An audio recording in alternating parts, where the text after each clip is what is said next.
All right, this is card review number 3. I have one more card that got revealed before all of the initial card reveal stream cards that is going to take up most of this video. And let's just get started with that one. That one is going to be Madame Lazul, which is a 3-mana 3/2, which discovers a copy of a card in your opponent's hand.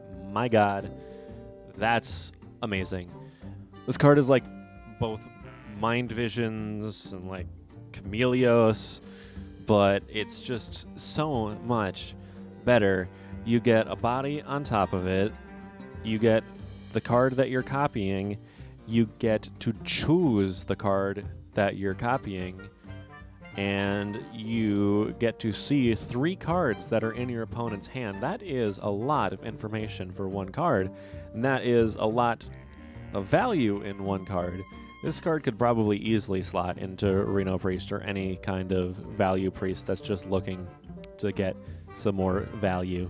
Alright, now we're going to start with the initial card reveal stream cards. And the first card that we got to see was Clockwork Goblin, which is trying to show us a new bomb archetype, which focuses on shuffling bombs into your opponent's deck, exactly like Sephorium Bomber of the past. It works the same exact way, and that card also interacts the same way. And the idea is you shuffle a bomb into your opponent's deck. When they draw that card, it deals 5 damage, but it'll interact with other cards, like the new Dr. Boom, which we'll look at later, if the card is still in the deck. So if that archetype does work, this card seems like it'd be pretty good for it. 3-mana 3/3 is pretty good, and just shuffles a bomb into the deck. It does what the archetype is trying to do. It does 5 damage. If the archetype works, it's good. If the archetype doesn't work, I don't know. It might be a little bit too slow. It's a mech. It has that going for it, but it's a 3/3 that does 5 damage eventually, which is okay, but it's just a little slow. The only thing I'm concerned about is if the bomb archetype is too good. There's a critical point of having too many bombs in your opponent's deck where interacting with this might be difficult and problematic. Alright, so the next card we have is Evil Cable Rat, which is a neutral card that will give us a lackey. Last time we talked about lackeys in the last video, we were told that we were going to only get class cards for the evil classes to spawn lackeys, but it seems like we're going to be able to get lackeys in neutral as well, which matters because it means the other 4 classes are going to be able to use lackeys in a aggro zoo style deck. So you could run this in a paladin, you could run it in a druid. I think that it's okay. It's a Northshire cleric that'll always draw a pretty good 1/1. Is that good? It might be. It's probably going to be pretty good, honestly. Next up, we have Dr. Boom's scheme, which I think is the last of the schemes. And man, if you really like really slow cards with decent payoff, then I got the card for you. This card is incredibly slow. This would never work in like a fast aggro matchup. This would only work in some kind of like really long game fatigue kind of matchup where you're trying to just outlast your opponent and you hold this card for a really long time and gain a bunch of armor. But that's really niche. I don't think it'll work in many other cases than that, honestly. Alright, here's the big man himself, Blastmaster Boom. 7-mana 7/7 again. And this is the payoff card I was talking about for the Bomb Warrior archetype.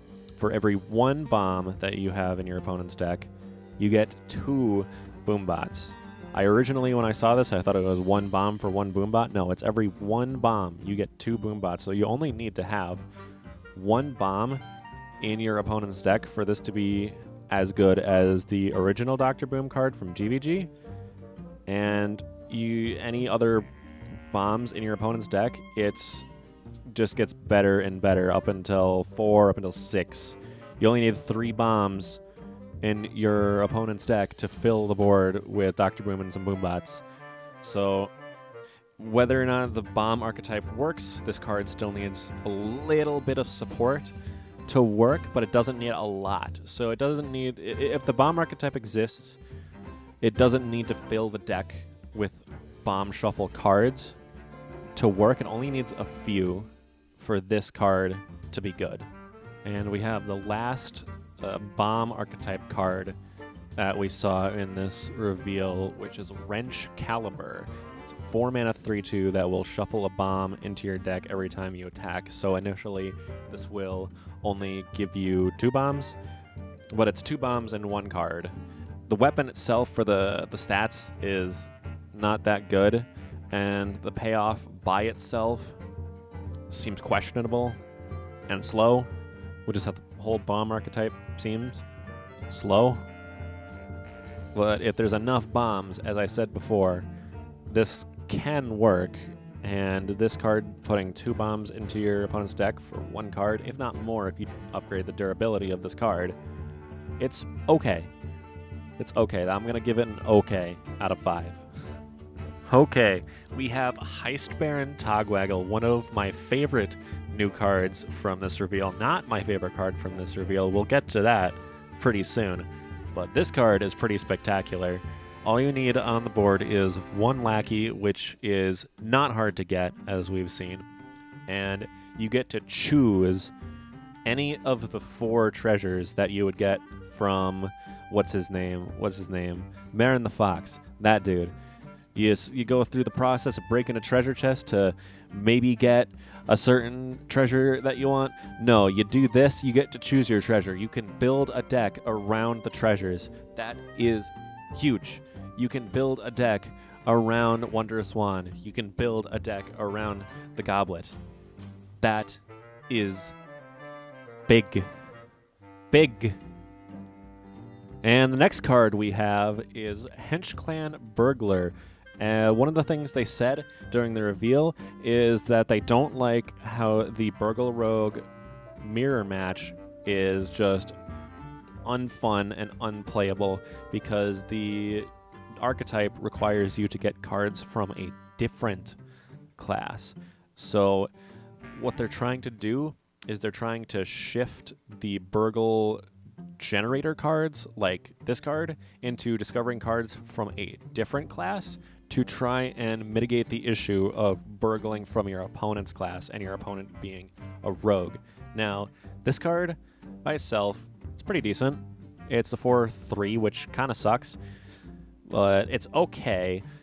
And discovering a spell, as we've seen, it's pretty decent. It'll be from any class, so it's not going to be as tight of a pool as the opponent's class pool would be, but narrowing it down to spells, I think, is still okay and reliable enough. We'll have to see. And last up of the rogue cards, we have a new unidentified card, Unidentified Contract, which is destroy a minion and it'll gain a random of 4 effects, just like the other unidentified cards. And the 4 effects are, it'll play Betrayal on the minion you destroy, it will summon a 1/1 with Poisonous and Stealth, the Patient Assassin dude. You'll get a copy of the minion you destroy into your hand, which is pretty good. And adds coins to your hand as one of them. I think it's 2 coins. So I think 2 of these results are a little bit better than the other. I think the Betrayal one is pretty good, and I think the get a copy of the minion that you destroy is pretty good. Also, I just noticed while I was doing this review, it's destroy a minion, not destroy an enemy minion, which puts it a little bit above regular Assassinate. But this is a Wild review, and in Wild, we still have Vile Spine Slayer, and I don't think this card will do a lot better than Vile Spine Slayer, even though it has a little bit more utility in different areas that Vile Spine Slayer doesn't have. However, I do think Vile Spine Slayer is still a better card. But we'll have to see. This card still has plenty of potential. It has obvious power. So we'll have to see if it sees any play.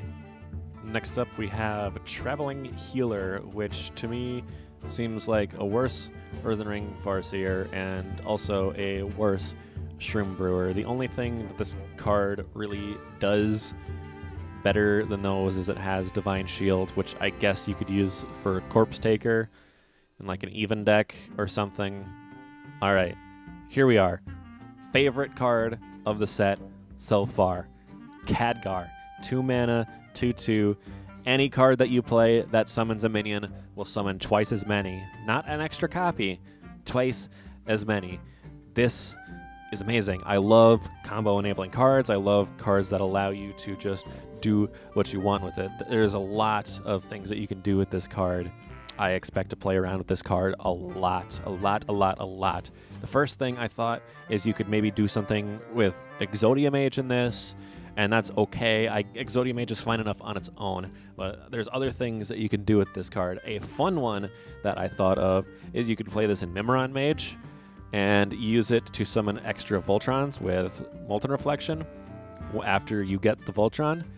And if you play on the turn, on your extra turn with Mimiron Mage, you play Khadgar, Molten Reflection on your Voltron. You will have 5 Voltrons for a total of 80 damage. So that is enough damage to kill your opponents and clear through any taunts that might be in your way pretty cleanly. I think that that's pretty great. As well, there's other things I think this card can do.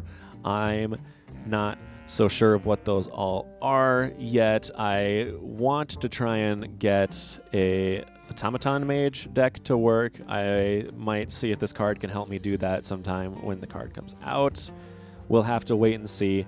This card is going to be a lot of fun. Look forward to this card being around in fun decks. Next up, we have Power of Creation. This card was clearly designed to be played with Khadgar. However, I don't know if Khadgar is really necessary. It's okay.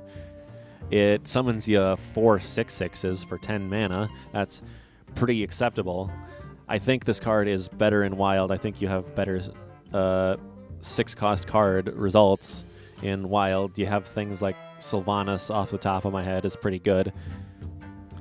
That being said, I don't know if it's good enough. It could fit in like Reno Mage, maybe.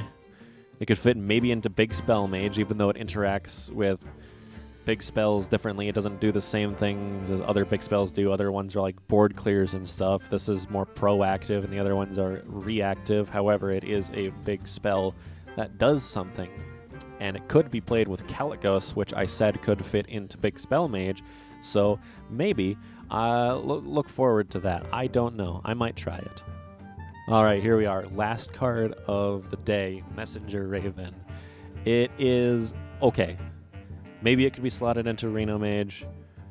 It gives you a random mage minion. I don't know how good a random mage minion is. You get to discover it, so it can help you choose a card reactively, but if all your choices are garbage, then why slot this in when you can play the card itself? That's why I said you could put it in Reno Mage, because maybe you can get extra copies of a card you normally wouldn't be able to get extra copies of. So maybe. This card should be able to discover Kazakas. So maybe. All right, that's going to be it for this one. Got more reviews coming soon. Keep an eye out for those. Thank you for watching, everybody.